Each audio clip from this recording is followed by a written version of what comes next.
Among the important Mahasiddhas of the Sarma tradition of Tibetan Buddhism is Naropa. We have Tilopa, we have Naropa, they often go together, but Naropa in particular is well known both in literature and in lineages because he's very prominent in the Chakrasambhara and the Vajrayogini practices, and even in modern times, he's probably more famous for the Vajrayogini Varahi forms of practice, all coming out of primarily the Chakrasambhara Tantras. But Naropa is an interesting figure because he's important for lineages and teachings, especially in the Sakya and Kagyu traditions, but he's not really easily identifiable. Now, he is named in the 84 Great Siddha sets. He's named in at least 4 or 5 of these sets. As to all of the different, I think there's more than 10 sets now that we really know of the 84 Great Mahasiddhas. And he's most likely in most of those, if not all.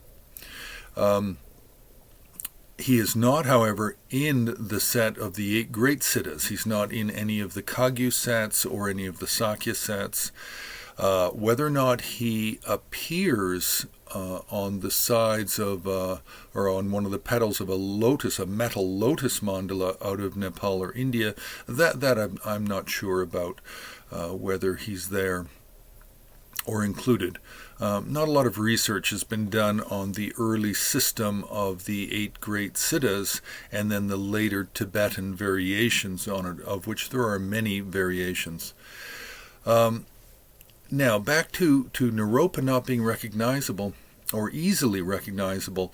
Well, we have to look at the context in which we find Naropa. We find him in paintings, murals, and scrollworks where he is depicted as a secondary figure in a lineage. We find him, yes, in the 84 Mahasiddha sets of paintings or single composition paintings.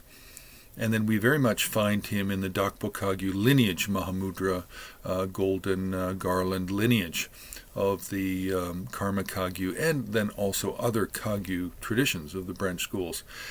Now, in the 84 Mahasiddha depictions, generally we find, especially the Abhayakaragupta, we find that Naropa is holding up the one arm of a flayed human skin. It's usually his left arm is held up and held extended, and he's holding the hand of a flayed human skin, which is where he's wearing over his shoulders.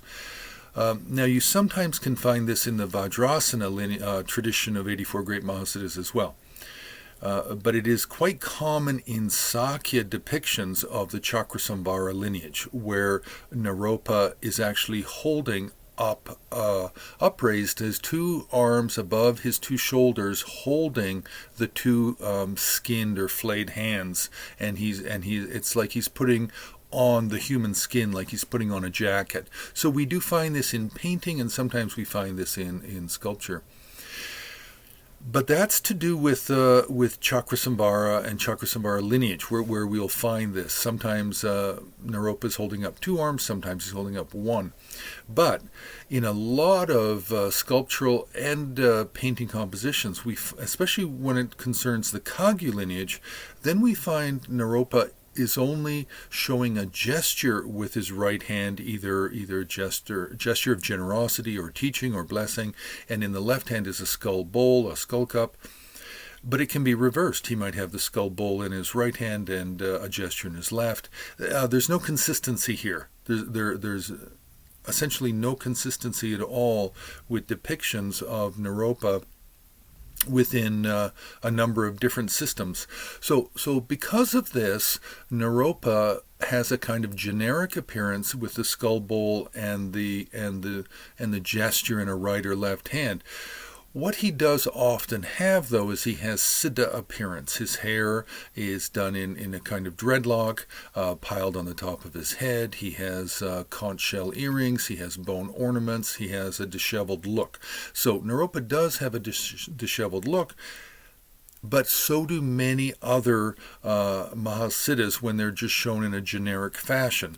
So this makes it very difficult to recognize Naropa. You have to really be looking at inscriptions, you have to be looking at context, or you have to be looking at that more obscure iconographic characteristic of holding up the human skin, which you can find in a lot of Sakya paintings. So that's basically it for Naropa. Very curious subject, very interesting within the Mahasiddha kind of realm of study. So if you like this series of videos, then please press the like button. You can also share. You can also comment. And now, if you want to support HAR and the work we do, then you can join HAR on Patreon as well.